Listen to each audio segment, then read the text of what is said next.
के तू ओइला कइला जब से कमरिया आडोली देख के तू ओइला कइला जब से कमरिया हो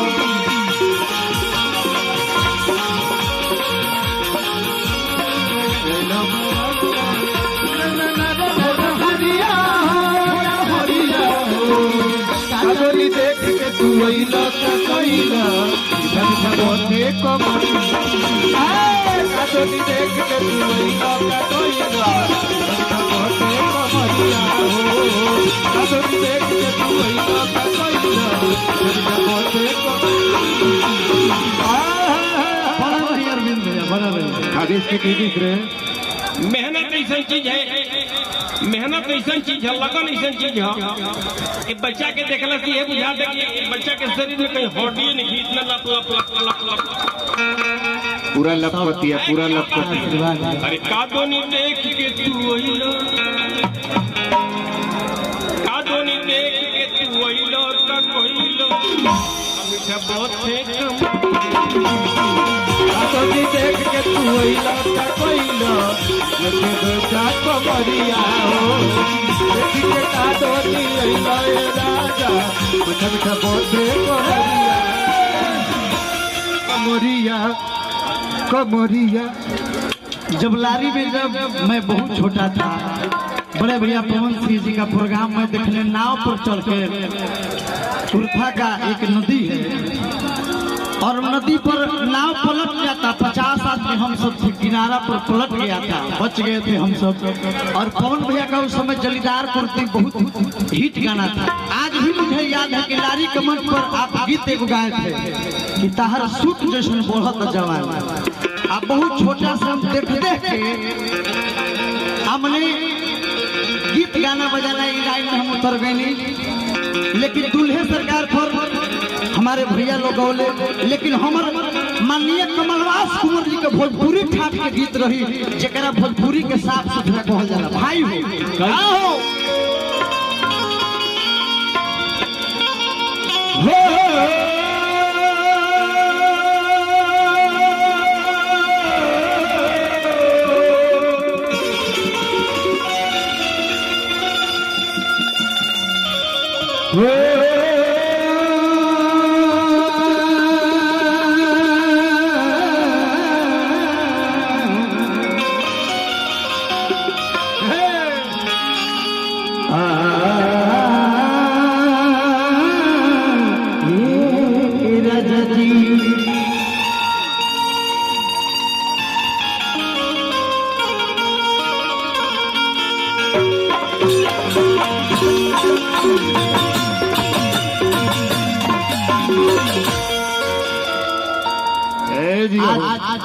दूल्हे सरकार का ना जाने कितने चाचा जी, कोई दूल्हे का चेहरा सुहाना लगता है तो कोई कहते की जोड़िया बना रहे दुल्हन दुल्हन के समधि समाधान के ना, लेकिन हमार गीत अलगे रही कैसे। अरे कि चम चम मुकुट शोभे दूल्हा के माथ में, वह चीज वही हो, लेकिन पलट के देखी आज हम गाड़ी में अपने गीत के लिखनी। चाचा जी हम बहुत बड़े कलाकार तो नहीं है, लेकिन आरती का हम कलाकार हैं,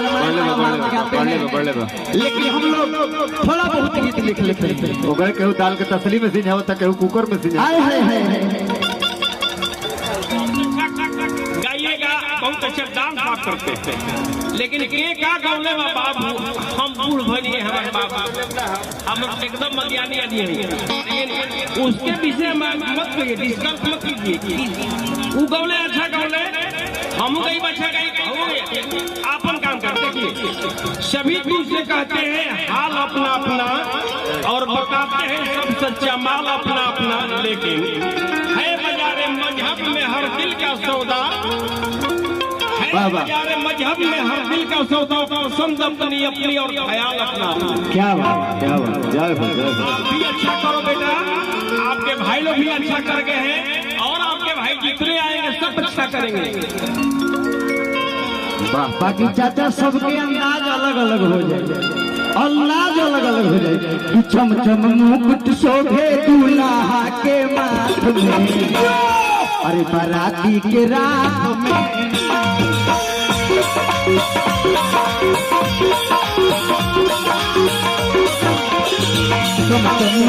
शोभे दूल्हा के माथ में बाराती के रात में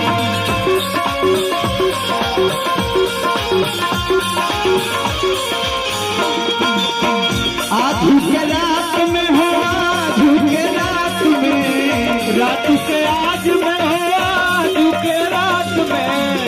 आजू के रात में हो आजू के रात में रात के आजू में हो आजू के रात में चमचम मुकुट शोभे ना चमचम मुकुट शोभे दूल्हा के माथ में आजू के रात में माथ पे आजू के रात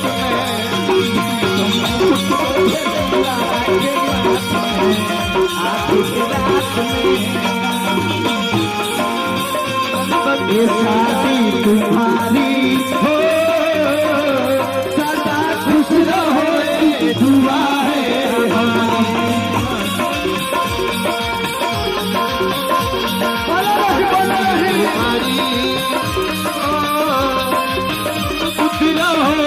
दुआ है हमारी दूल्हा के माथ पे आजू के रात में